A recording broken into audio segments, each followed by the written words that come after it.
आज हम ज्योमेट्री का इन सेंटर स्टार्ट करते हैं। इससे अगले वीडियो में हम ऑर्थो सेंटर के बारे में डिस्कस किए हुए थे। आज हम इन सेंटर के बारे में बात करते हैं और इसके कॉन्सेप्ट को डिटेल में करते हैं। ठीक, सबसे पहले इन सेंटर हम कहेंगे किसको, इन सेंटर होता क्या है, इन सेंटर को हम इंडिकेट कैसे करते हैं। ठीक, इसके बाद जानेंगे इन सेंटर की पोजीशन क्या होती है, इन सेंटर स्थित कहाँ होता है। हमेशा इन सेंटर का एक फिक्स पोजीशन होता है। ठीक, उसके बारे में फिर देखेंगे इन सेंटर और सर्कम सेंटर में क्या रिलेशन है। फिर देखेंगे इन सेंटर और उसके साइड में क्या रिलेशन है।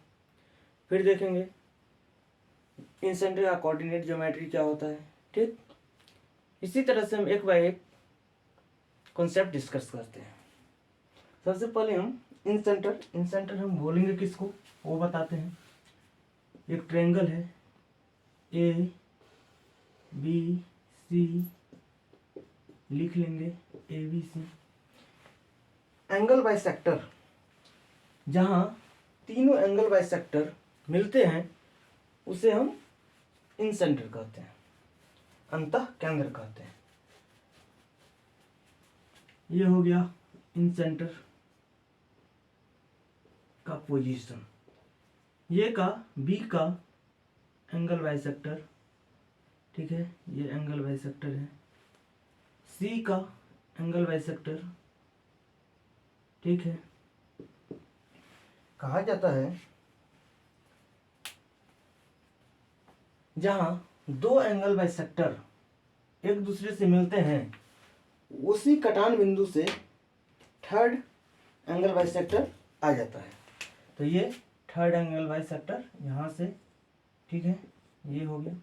इसको हम क्या बोलेंगे, इन सेंटर बोलेंगे, इन सेंटर, ठीक है।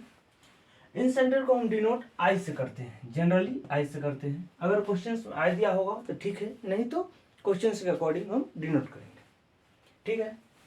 इन सेंटर किससे कहते हैं वो तो हमें पता चल गया कि जहाँ एंगल बाइसेक्टर, तीनों एंगल बाइसेक्टर लाइन जहाँ मिलती है उसे क्या बोलते हैं, इन सेंटर, ठीक है। और एक डिफिनीशन और होता है, तीनों साइड से इक्वल डिस्टेंस, तीनों साइड से इक्वल डिस्टेंस, तीनों साइड से जहाँ इक्वल डिस्टेंस होगा और वो परपेंडिकुलर होगा उसे हम इन सेंटर कहेंगे। एक चीज नोट कर लीजिएगा, note, angle bisector line, angle sector line and side से perpendicular by line equidistance of,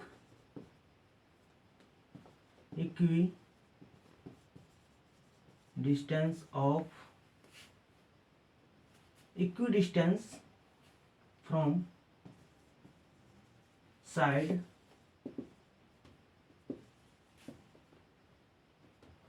both are different line, ठीक है। इसका मतलब ये हो गया angle bisector line, angle bisector line और ये जो इक्विडिस्टेंस लाइन है वो एक दूसरे से अलग है। इक्विडिस्टेंस लाइन अलग है और एंगल बाइसेक्टर लाइन अलग है, ठीक है। दोनों डेफिनेशन से, पहला डेफिनेशन इन सेंटर के लिए, एंगल बाइसेक्टर, तीनों एंगल बाइसेक्टर जहां मिलेगी उसे हम इन सेंटर कहेंगे।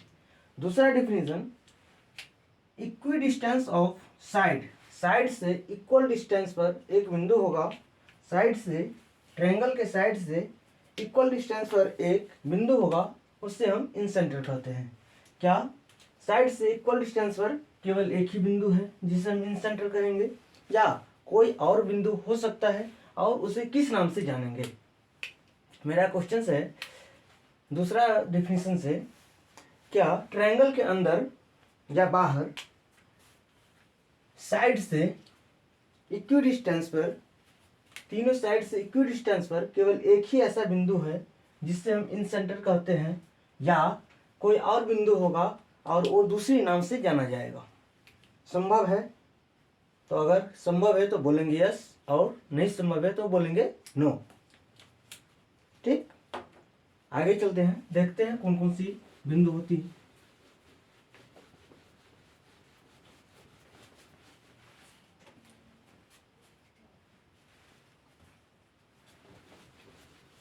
आगे हम फिर से एक ट्रायंगल बनाते हैं, triangle ABC, triangle ABC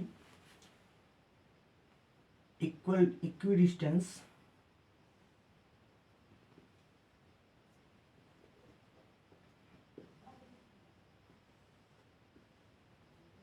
angle bisector, ये परपेंडिकुलर है, ठीक है, और 3 पॉइंट, एक यहाँ, एक यहाँ, एक यहाँ, तीनों साइड से इक्वल डिस्टेंस पर है। ये भी इक्वल डिस्टेंस पर है। इसे हम एक्स सेंटर के नाम से जानते हैं, एक्स सेंटर के नाम से जानते हैं। इसे हम क्या जानते थे? इन सेंटर के नाम से जानते हैं। अगर हम इस तीनों बिंदु को मिला दें,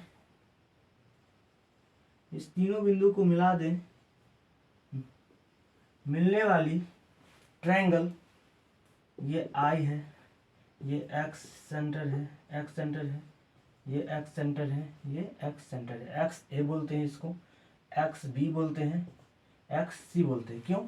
सी के सामने का है, ए के सामने का है, बी के सामने का। ठीक, मिला देते हैं, एक ट्रायंगल बना देते हैं, एक्स ए, एक्स बी, एक्स सी। तब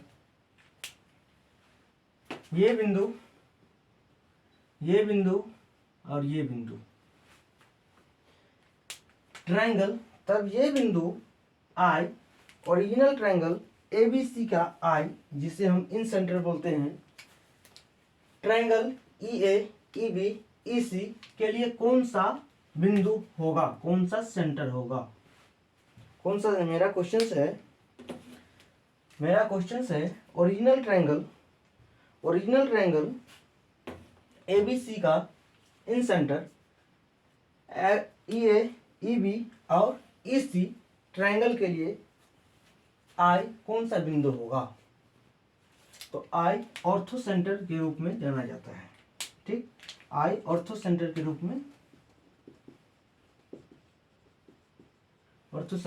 में जाना जाता है।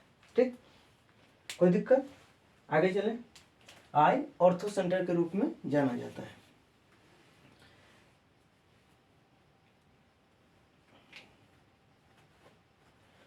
क्या जाना जाता है? ऑर्थो सेंटर के रूप में आई जाना जाता है। ठीक,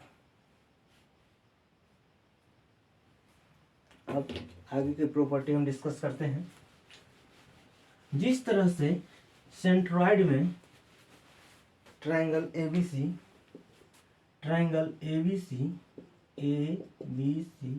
अगर ये मीडियन होता और ये G होता, सेंट्रॉइड, अगर ये बिंदु सेंट्रॉइड होता, तब ये मीडियन को, माध्यिका को 2:1 में विभाजित करता। ठीक, क्या ऐसा कोई संभव है कि ट्रायंगल ABC में ABC, ये bisector line, angle bisector line, यहाँ पर I, यहाँ पर K, क्या IA और IK इसका कोई रेशियो हो? ऐसा संभव है? IA और IK कोई रेशियो हो?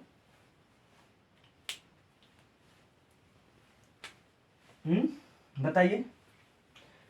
मेरा क्वेश्चन है, जैसे ये सेंट्रॉइड होता, ट्रायंगल ABC में अगर ये सेंट्रॉइड है, तब सेंट्रॉइड ये मीडियन को 2:1 में विभाजित करता है।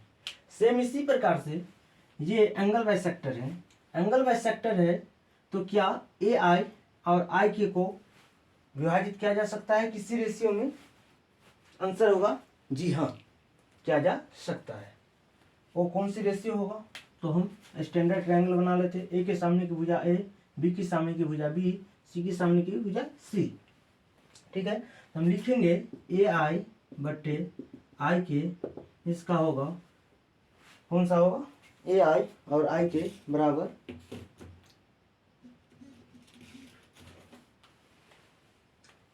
ए आई और के बराबर ये और ये बी प्लस सी बट्टे ए, इस रेशियो में विभाजित होगा।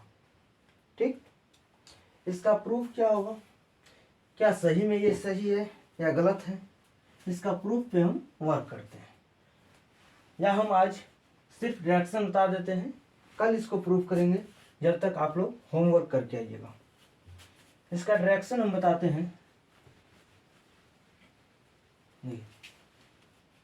यहाँ से ये हम एंगल बाइसेक्टर थ्योरम में देखे हुए थे, ये लाइन एंगल बाइसेक्टर थ्योरम में हम देखे हुए थे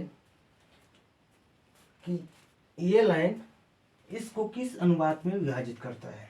ठीक, ये हम देखे हुए थे, ये लाइन किस अनुपात में विभाजित करता है। ठीक,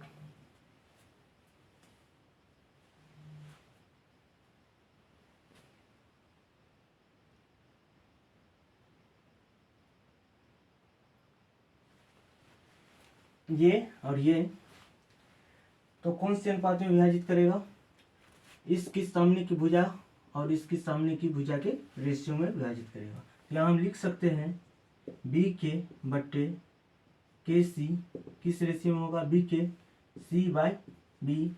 ठीक है, इसको हम फर्स्ट मान लेते हैं। फिर हम एक ट्रायंगल लेंगे। ठीक है, अब ए बी सी ये एंगल बाइसेक्टर है।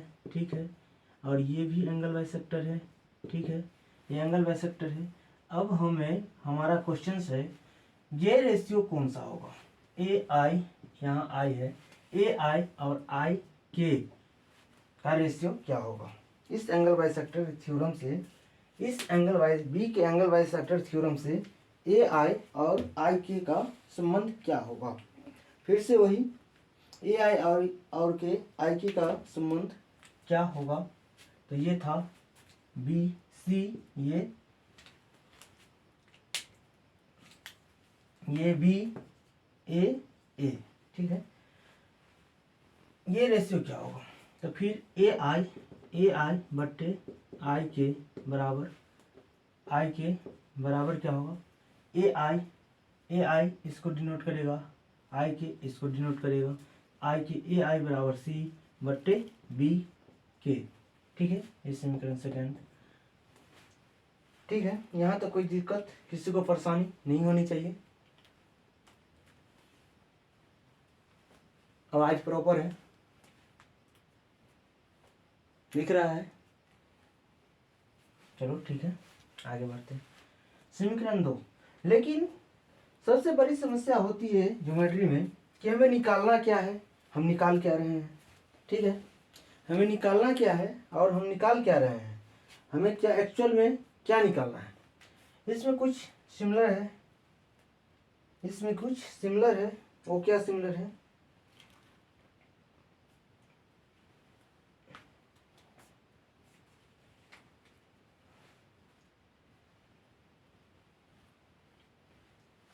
बी के सिमिलर है। ठीक है, बी के और बी के सिमिलर है, लेकिन हमें बी सी निकालना है। बी सी निकालना है तो बी के और सी के, ठीक, दोनों को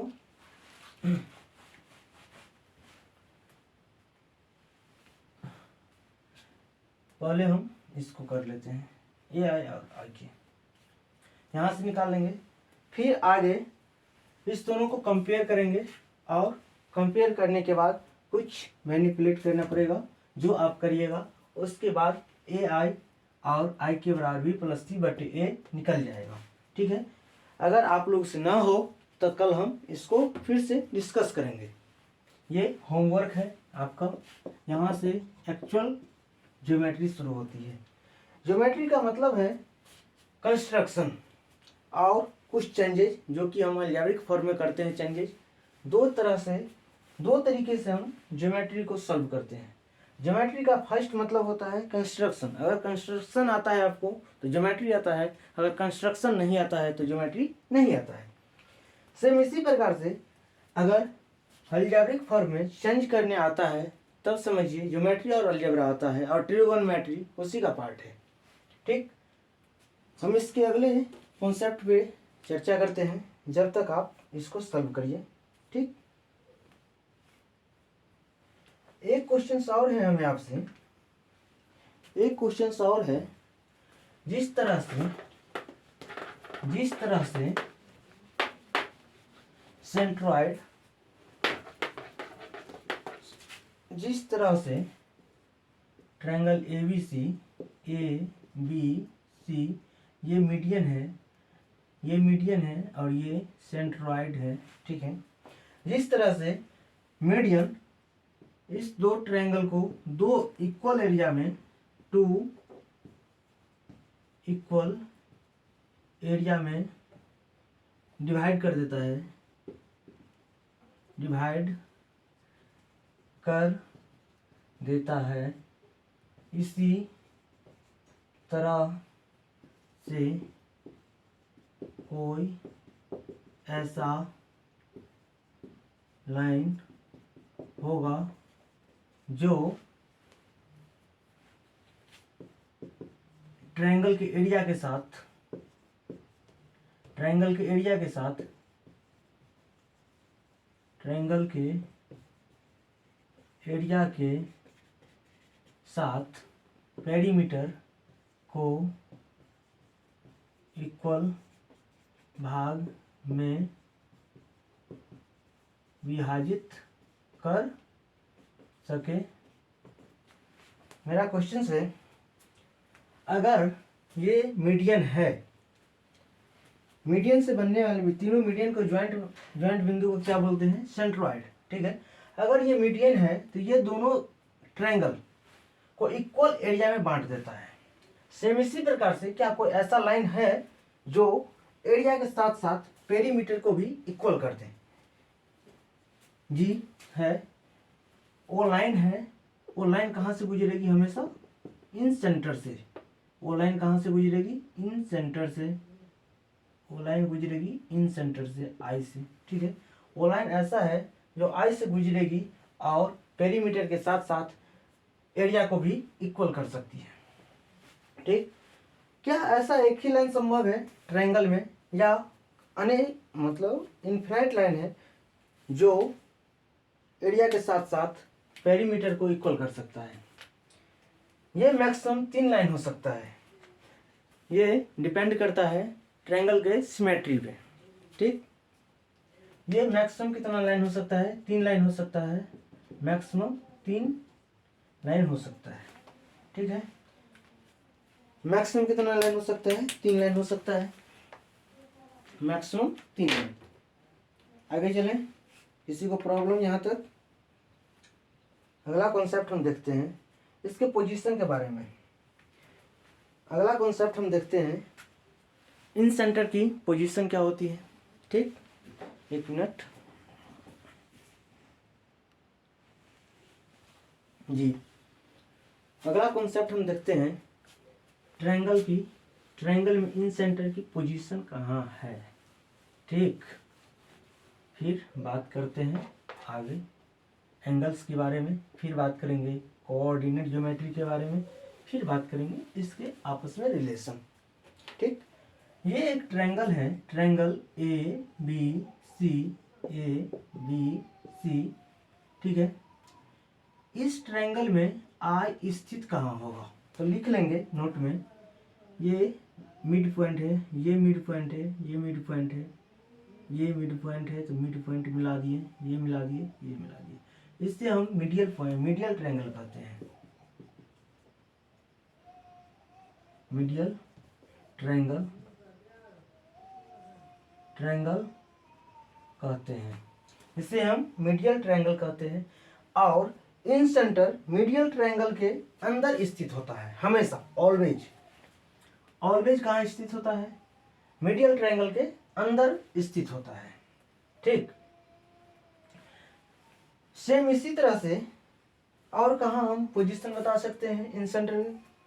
इन सेंटर हमेशा मीडियल ट्रायंगल के अंदर स्थित होता है, और दूसरा एक लाइन होता है उससे हम यूलर लाइन कहते हैं। ये लाइन हो गया, इसे हम यूलर लाइन कहते हैं। इस लाइन पर 3 सेंटर होता है। कौन कौन? Ortho centre, orthocentre, orthocentre, centroid, centroid और सरकम सेंटर। ऑर्थो सेंटर, सरकम सेंटर और ऑर्थो सेंटर, सेंट्रॉइड और सरकम सेंटर। ये तीनों लाइन, ये तीनों बिंदु यूलर लाइन पर स्थित होता है हमेशा। लेकिन फिर से देखते हैं, यहाँ ऑर्थो सेंटर, यहाँ सेंट्रॉइड, यहाँ सरकम सेंटर। इसे लिखते हैं हम orthocentre, orthocentre, centroid, centroid, circumcentre, circumcentre. ठीक, ओके। लेकिन अगर हम इस दोनों को बेस मानकर एक ट्रायंगल सर्कल खींचें, इस दोनों को बेस मानकर हम एक सर्कल खींचें, इसे हम कहते हैं ऑर्थोसेंट्रिक डिस्क। इसे हम क्या बोलेंगे? ऑर्थोसेंट्रिक डिस्क बोलेंगे। इसको हम बोलेंगे ऑर्थोसेंट्रिक डिस्क, ऑर्थोसेंट्रिक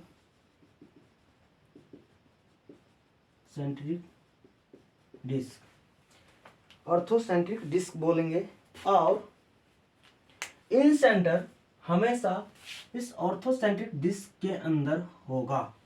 ठीक है, हमेशा, हमेशा कहाँ होगा?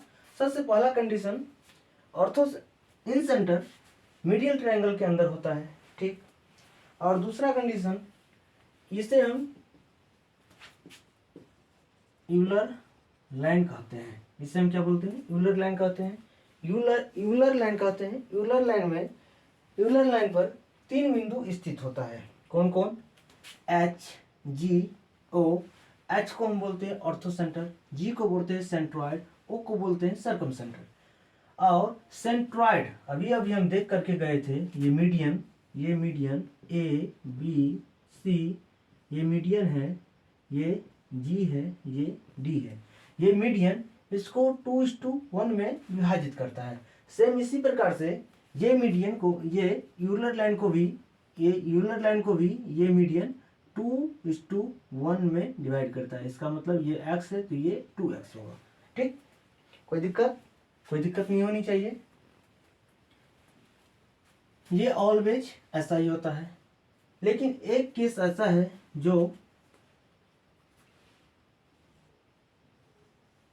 ये है समद्विबाहु त्रिभुज। ये समद्विबाहु त्रिभुज में चारों बिंदु एक ही लाइन पर स्थित होता है, उससे हम यूलर लाइन बोलते हैं। ये क्या है? H होगा। ये क्या है? G होगा। ये क्या है? O होगा। लेकिन I कहाँ स्थित होगा? I का पोजीशन कहाँ होगा? अभी हम बताए थे, G और H के, जो G और H से बनने वाली एक ऑर्थोसेंट्रिक डिस्क है, उस डिस्क के अंदर होता है। लेकिन ये समद्विबाहु त्रिभुज में, आइसोलेटरल ट्रायंगल में, ये I कहाँ स्थित होगा? तो I यहाँ पर स्थित होगा। I यहाँ स्थित होगा। ठीक है, I कहाँ होगा? I यहाँ होगा। H को हम क्या बोलते हैं? ऑर्थो सेंटर, I को इन सेंटर, G को सेंट्रॉइड, O को सरकम सेंटर, अगर क्या ये हमेशा ऐसा ही रहता है? जी नहीं। ये ट्रायंगल चेंज होने से समद्विबाहु त्रिभुज को, जैसे कि हम बता सकते हैं, ये एक्यूट एंगल ट्रायंगल है। फिर अगर समकोण बना देंगे तो ये H यहाँ एच वर्टेक्स पे चला जाएगा, ओ हाइपोटेनस पे आ जाएगा।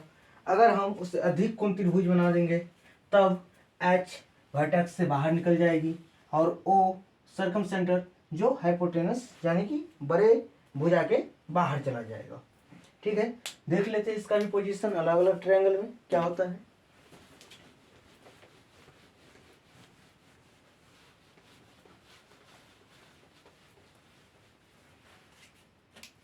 ये है हम राइट एंगल ट्रायंगल, ये राइट एंगल ट्रायंगल, जिसमें राइट एंगल ट्रायंगल में ये और ये इक्वल है, तब क्या होगा, ये और ये इक्वल है,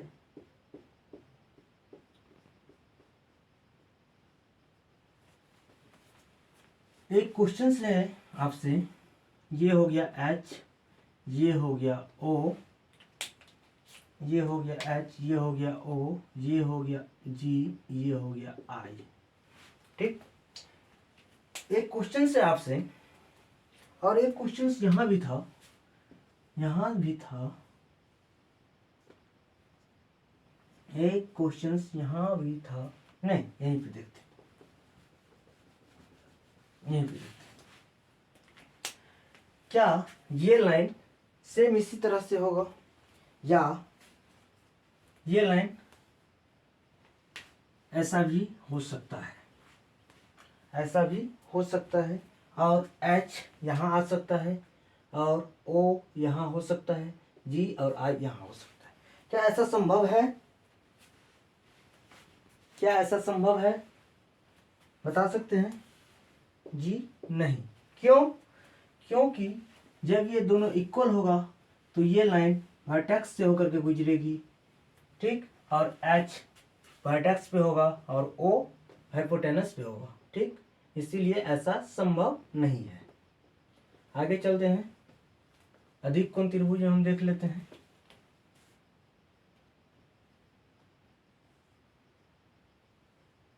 ठीक, ठीक है, ये और ये इक्वल है, ठीक है, इसमें H कहाँ होगा, O कहाँ होगा, G कहाँ होगा, I कहाँ होगा। O यहाँ होगा, H यहाँ होगा, G यहाँ होगा, I यहाँ होगा, ठीक है, कोई दिक्कत नहीं होनी चाहिए, कोई दिक्कत नहीं होनी चाहिए पोजीशन को लेकर के, कोई दिक्कत कोई परेशानी अगर है तो बताएं, इसको हम सॉल्व करेंगे। ठीक,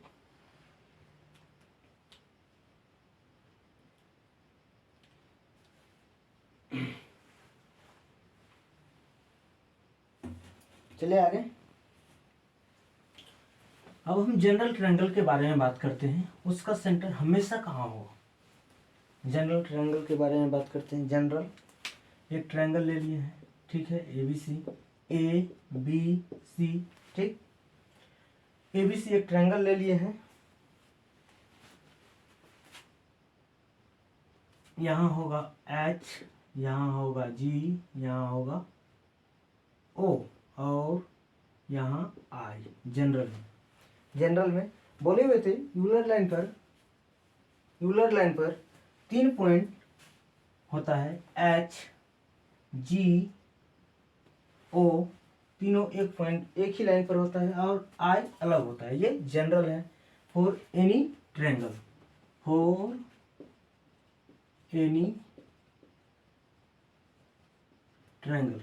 एनी ट्रायंगल, ठीक। अब हम इसके एंगल्स के बारे में बात करते हैं।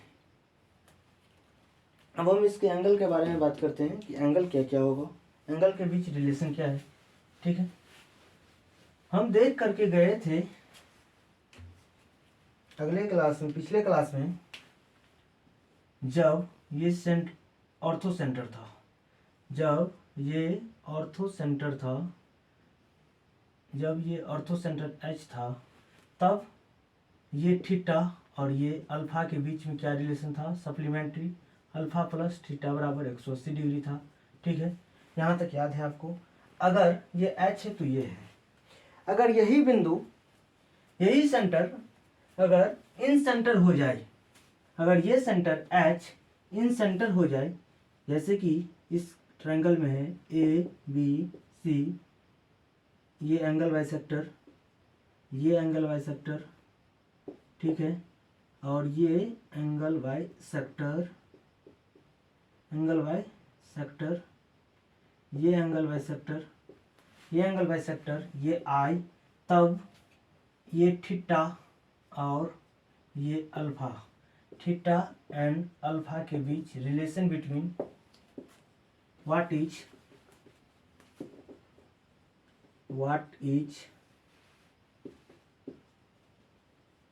relation between theta and alpha बराबर व्हाट, थीटा एंड अल्फा के बीच में रिलेशन क्या होगा वो हमें बताना है। जब ये ऑर्थो सेंटर था, ऑर्थो सेंटर है, तब ये रिलेशन है। अगर ये इन सेंटर होगा, अगर ये इन सेंटर होगा, इन सेंटर होगा, तब क्या रिलेशन होगा? कोई बता सकते हैं? कोई बता सकते हैं क्या रिलेशन होगा?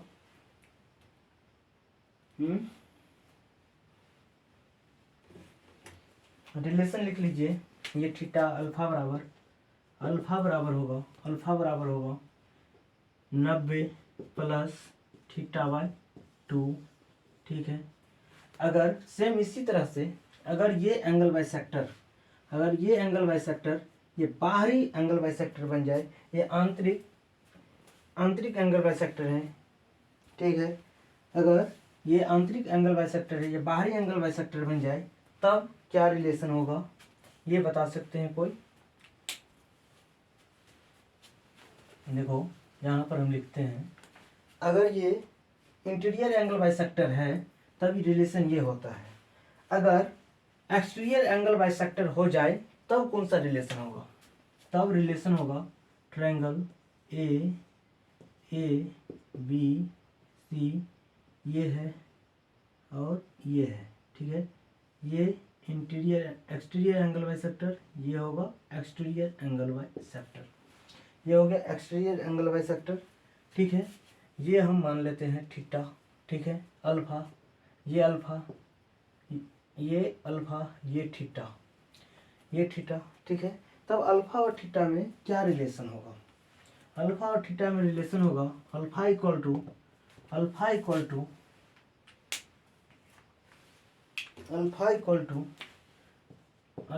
टू 90 माइनस थीटा बाय 2, ठीक है। ये रिलेशन होगा।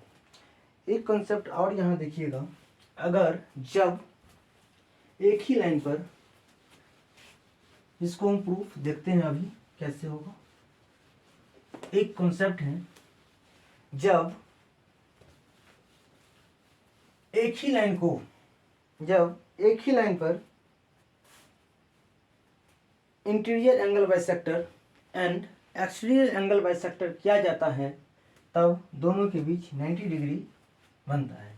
जैसे ये एक लाइन है, ठीक है, ये एक